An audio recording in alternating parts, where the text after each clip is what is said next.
So while I was traveling in the fall, I realized that not everyone really understood what they should be talking about when they tell us about what they do after class. And that's the phrase I use. What do you do when you go home from school?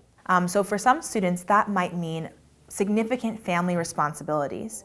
If both of your parents are working and you're picking up your brothers and sisters from school and tutoring them on their homework, please let us know that, because we won't expect you to be doing, all of the same things that someone who doesn't have those expectations, placed on them are doing. So I always suggest to students to really give us more when it comes to extracurriculars.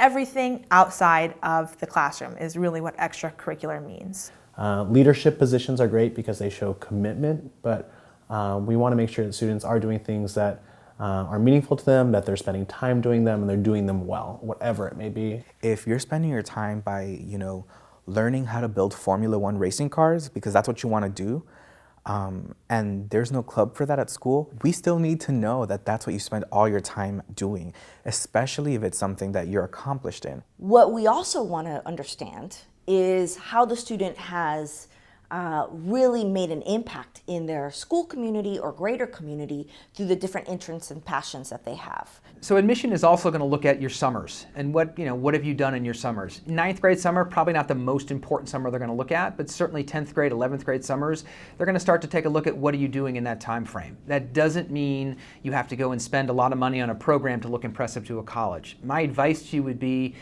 think about something that you want to do in the summer that could really be exciting to you. That may be having a summer job, learning how to manage your own money. It may be there's an academic, program that you want to take online or at a local college that could really be exciting. You've always wanted to try, architecture, and there's an opportunity to try that because there's no chance to do it in high school.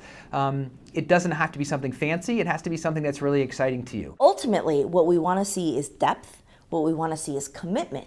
And what we want to see is leadership in some of these different activities. When we're looking at the extracurriculars that you are involved in, it's important that you're giving us accurate descriptions of what they are. So while you may know what it means to be leader of the organization for protecting animals, we would like to know a little bit more about the specifics. What does that mean? What have you done? How many hours do you spend on that? So make sure to tell us in detail what those extracurriculars actually look like in your day-to-day life.